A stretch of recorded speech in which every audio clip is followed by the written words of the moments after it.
Mississippi Farm Bureau. Kendall Rogers joins us right now from D1Baseball.com, as he has each Tuesday during the baseball season. Kendall, as always, appreciate your time. Let's jump in. I want to ask you a question that I floated on the show yesterday, and I'm not sure that we came to a great answer on it. You've got a Wednesday night midweek game in Hattiesburg with Ole Miss and Southern Miss. Southern Miss sitting there at 15 in the RPI, coming off back-to-back weekend series losses. Ole Miss needing to make a move in the RPI. They're at 55 right now. Who is tomorrow night bigger for? I think it's bigger for Ole Miss. I mean, obviously, the thing about Southern Miss is, obviously you want to become a top 8 seed.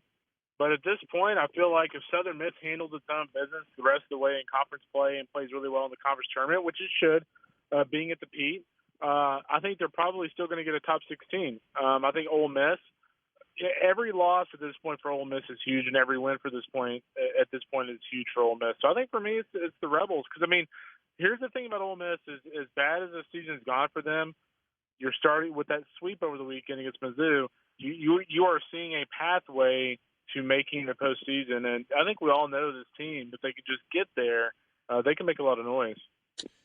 Yeah, we talked to Mike Bianco about it on yesterday, on Monday. And I asked him, I was like, I know Missouri's record is, they're at the bottom of the SEC, but it felt like your team played well for 3 straight games, which I don't think they've done at any point in conference play for 3 consecutive games. Do you look at the way Ole Miss played and maybe raise your eyebrows a little bit when maybe a week ago or a couple of weeks ago you were just about ready to write their obituary? I think so. I mean, I think there's a difference between winning a game and actually looking good winning a game. I think you brought up a great point there, and they clearly they played at a pretty high level throughout the weekend. So, as you look ahead, you go to LSU. I mean, what a perfect weekend to kind of get back on track, kind of right the ship a little bit, to go on the road in Baton Rouge. Now you want to emulate those performances, but I mean, a perfect way to do, or a perfect weekend to do that, and then you get A&M at home. So, I mean, at this point, if you're Ole Miss, I mean, I think if you can get to 14 wins in the regular season, that puts you within very much striking distance. Because I think at that point, if you win 14 SEC games, I want to say going into Hoover, your RPI would probably be, 40 to 45, which, I mean, even if you lost the first game, you might still get in. I mean, you probably have a decent shot to get in. So right now, I think 14 wins is kind of what you're looking for Ole Miss the rest of the regular season.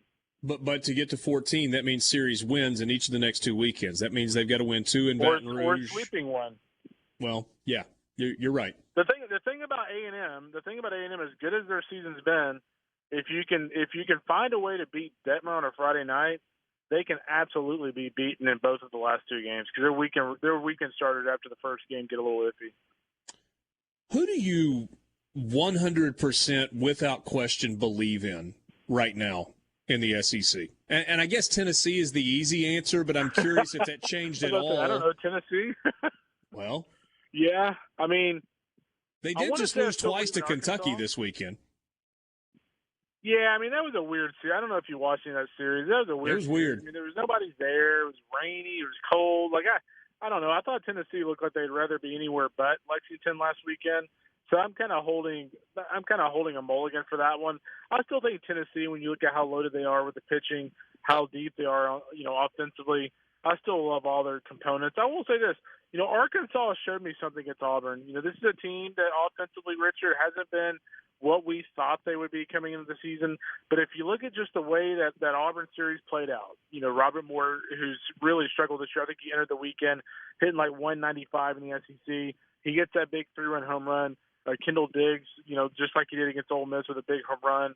Caden Wallace with some big hits over the weekend. So, these guys that you consider usual suspects for Arkansas that haven't really done a lot this year, all of a sudden they did a lot on the road in a big SEC series. So I think I'm still buying Arkansas, maybe not quite as much as Tennessee, but Arkansas is going to be scary in the postseason.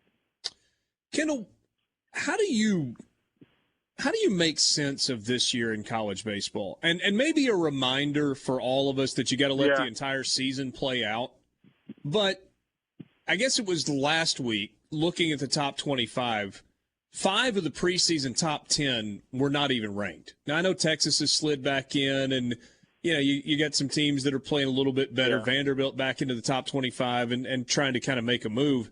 But it's been a strange year. It really has, and I think a lot of the SEC is just the injuries.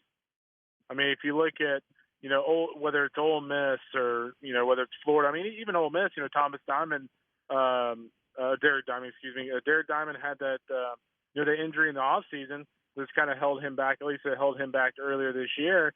You look at Florida with the loss of Hunter Barco. South Carolina. I watched a couple of their games over the weekend against A&M, and I'll tell you what, like South Carolina is not that bad. Like you watch them, and you're like, wait a second, like how in the world are they barely above 500? And then you remember, oh wait, I mean they lost Julian Bosnick for the year. So imagine if South Carolina has Julian Bosnick and Will Sanders in a weekend rotation.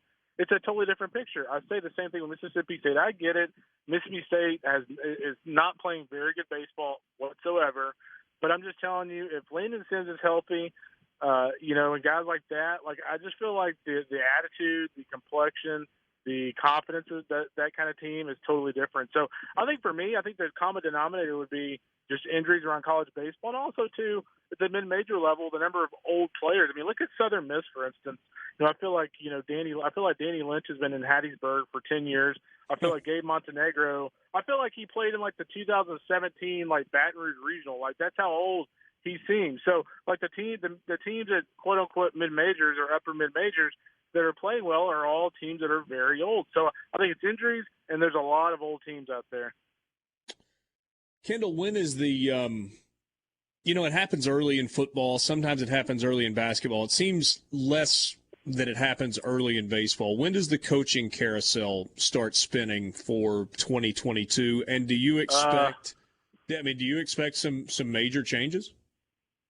I do. I mean, I think there's probably 2 in the SEC, maybe 3 in the SEC. I think the carousel is already spinning. I mean, Austin Peay interviewed like 5 guys this week, and they're hoping to hire somebody in the next 2 weeks. And this kind of brings me to an interesting point is the transfer portal now, Richard, has totally changed, I think, the timing of coaching hires and coach firings. Because if you look at Austin Peay, like you're sitting there thinking, like, why in the world are you wanting to hire a coach or at least name a coach with the season still going on? Well, why? Because guess what? There's already 800 or 900 guys in the portal.